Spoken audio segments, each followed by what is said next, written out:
Thank you to the American Philatelic Society for their support in the making of this video. For information on membership and APS services, visit stamps.org.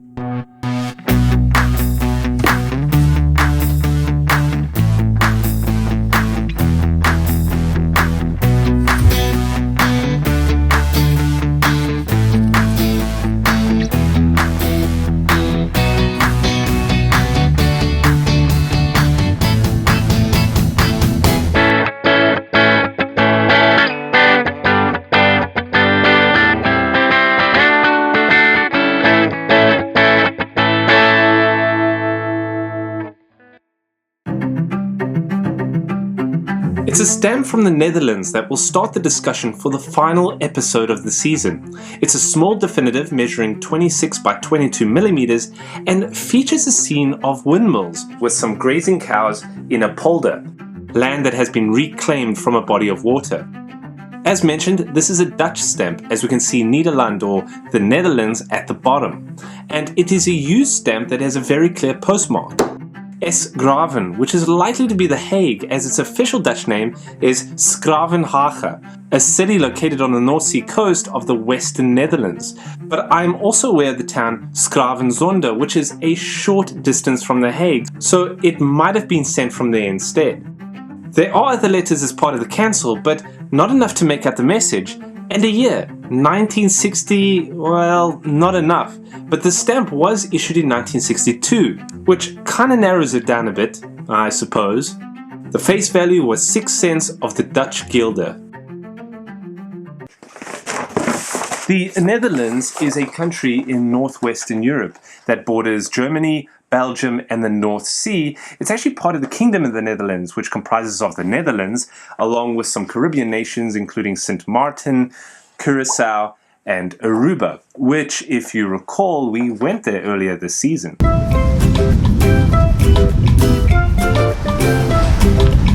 Now, the name Holland is also used to refer to the country. It's an accepted shorthand name, but is primarily referencing the most densely populated provinces, that being of North and South Holland. The entire country is best referred to as the Netherlands. Now, the Netherlands first began issuing stamps in January of 1852. These stamps feature King William III, who was King of the Netherlands from 1849 until his death in 1890. They're issued in 3 different denominations and in 3 different colors. One thing to point out is that the country name didn't show up on the stamps for some time. Instead, the first stamps of the Netherlands include the words postzegel, or postage stamp. So, a quick personal story. When I was a young child, I was introduced to an elderly Dutch woman who collected stamps. A family friend saw me collecting stamps, and so she introduced me to her. And she would give me bags upon bags of Nederland stamps. I even went to her house at one point and saw bookcases filled with leather-bound albums that were just bursting with stamps. But it was her connection to the hobby that really impressed me. You see, she was a young teenager growing up during the Second World War near Amsterdam, and apart from the many fascinating World War life stories she would tell, she would always describe stamp collecting as a way of escape, a connection with her family that they could all participate in together and distract them from the difficult times that were going on around them. I really wish I could go back in time and find a way to record all those stories, but because of her, I have loads of Nederland stamps. Now, this was during the 1990s, and she knew at the time that I just collected new issues, so I have a lot of 1990s Nederland stamps. But like I said, it was her stories that really had an impression on me as a young collector. Something else to note is that she didn't really collect a particular theme or country, nothing rare or anything to complete a set. She collected what she found from her childhood right through her adulthood. I recall her albums being filled with common, duplicate, and damaged stamps. She collected because it was a connection to her past, because it was soothing, and because it helped her family get through the most difficult of times. I just thought I'd share that with you because stamp collecting doesn't always have to be an intensely educational experience. It doesn't always have to have an end goal in mind. You could go ahead and collect because it is soothing, therapeutic, a way of unwinding and passing time. Anyway, let's get back to windmills. According to the ATA, the American Topical Association, there have been over 360 stamps that have been issued featuring windmills. They've been issued by over 80 different entities. I have one from the UK, here's one from Australia and France. But I have to love the fact that the very first postage stamp to feature a windmill goes to Spain in 1905. Spain made sure that windmills on stamps only made the most epic of entries into the topical collecting world by issuing a set commemorating the tercentenary of Don Quixote, a fictional novel written by Miguel de Cervantes, a famous Spanish writer who created this well-known character, Don Quixote de la Mancha, who together with his loyal servant and sidekick, Sancho Panza, roamed the Spanish plains to restore chivalry and romance in a 16th century setting. When he comes across windmills, he believes them to be giants with long arms, and so he attacks them. Jousting, or really tilting at windmills, has become a phrase referring to attacking imaginary enemies. Anyway, Spain issued this action shot stamp with the beloved character charging at an imaginary enemy, which is the windmill, and the first stamp to feature one. Now, Spain is actually known for some beautiful windmill scenery, and of course this windmill chasing character Don Quixote. But when I think of windmills, the first place I think of is the Netherlands. A country known for several things including wooden clogs, cheese markets, tulips, canals, bicycles, and so much more. Windmills come to mind first. Windmills convert wind power into energy, rotational energy, and as the name suggests, provide the ability to mill grain, for example. However, the name windmill extends to more than just grain, as windmills are known to pump water, create electricity today, and so on. Historically, they have served many purposes for the area that the Netherlands occupies. Most importantly, they were used to pump water out of the lowlands into rivers so that the land can be farmed. A good portion of the Netherlands is under sea level, and so windmills provided the ability to reclaim that land. This stamp is a perfect scene of a polder, land reclaimed by windmills. But as I mentioned earlier, they were also used for a number of industrial purposes: milling grain, sawing wood, pressing oil from seeds. At one point there used to be over 10,000 windmills throughout the Netherlands, but as you can imagine, steam power and then eventually electricity brought the end for the need of wind power. Although wind power and windmills have made a bit of a comeback today in the form of wind turbines. Here's a stamp that was issued in 2005 from the Netherlands that perfectly illustrates this. Wind turbines within the outline or ghostly impression of an old windmill. Now, there are still over 1,000 traditional windmills throughout the Netherlands, some still functioning and some turned into a museum that you could go visit. When it comes to windmill collecting, you could pay attention to the different types of windmills that make an appearance on stamps. For instance, wind pumps, used to draw water from underground. Wind pumps could be a part of a windmill topical collection and are common in rural farming areas. Wind turbines could be part of the collection, but what I had not thought about before is that there are different types of traditional windmills that stamps actually brought to my attention.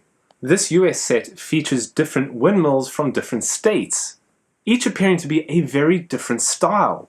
Just look at them from Virginia, Rhode Island, Massachusetts, Illinois, and then Texas gets a wind pump. But now a set from the Netherlands in 1963 really brought my attention to the different types of traditional windmills that you could get. Issued just 1 year after the stamp I pulled from the box, it simply features 5 different windmills with an image of their silhouette, and includes a label of the type of windmill that is on each stamp. There are several more types of traditional windmills, but these 5 I found in the Netherlands can be distinguished by their design and look. Molen, meaning mill, here is a standard mill, a seesaw water mill, a polder mill, a porter or inner porter mill. This one has a platform on it. Some of them can be distinguished by their mechanics on how they turn or what their purpose is. Now, instead of getting into detail about windmills, which I know you're all eagerly anticipating, it's the final episode, and this really got me thinking that I could be the Don Quixote of stamp collecting. You know, trying to revive the metaphorical chivalry and romance of the greatest hobby to ever exist. Thou hast seen nothing yet. With my tongs as a lance, I too could tilt at windmills. No, seriously, if I was to hunt and chase down these giants of the Netherlands and snap a photograph, stamp and mill, I think it would be an honourable way to end the season, and an acknowledgement of my noble philatelic efforts. What? Notice that even the map of the Netherlands has windmills on it.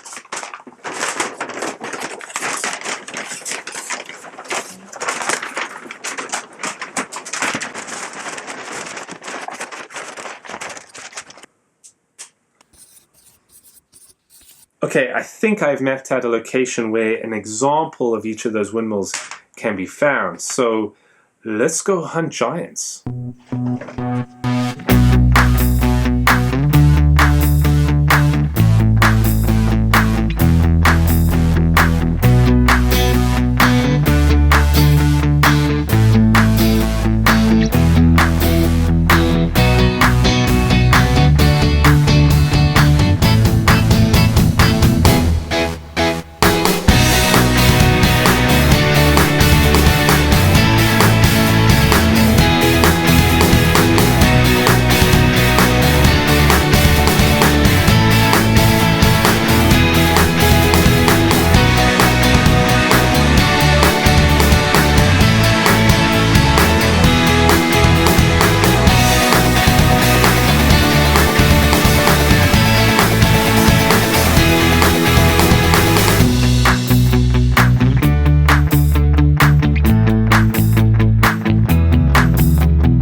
So this brings us to the end of season 3, and again I've had an incredible experience. For those of you who have joined me on this journey, who've watched all the episodes, I hope you've enjoyed it as well and perhaps learned a few things along the way. Remember how we started this season at the New York World's Fair in 1939? Philately is supposed to be the study of postage stamps, but I really don't think that definition does it much justice. You can't just study stamps without allowing them to take you somewhere, to learn about a time or place. They are an excuse to experience, to ask, to wonder, to explore. I am very proud to be a philatelist, as should you be. We are studiers and admirers of the world. Whether you collect a particular time or place or subject, or just a lot of everything, you can learn so much from your collection in the comfort of your own home, and even allow for the occasional trip or two. So thank you very much for watching. Till next time, happy exploring.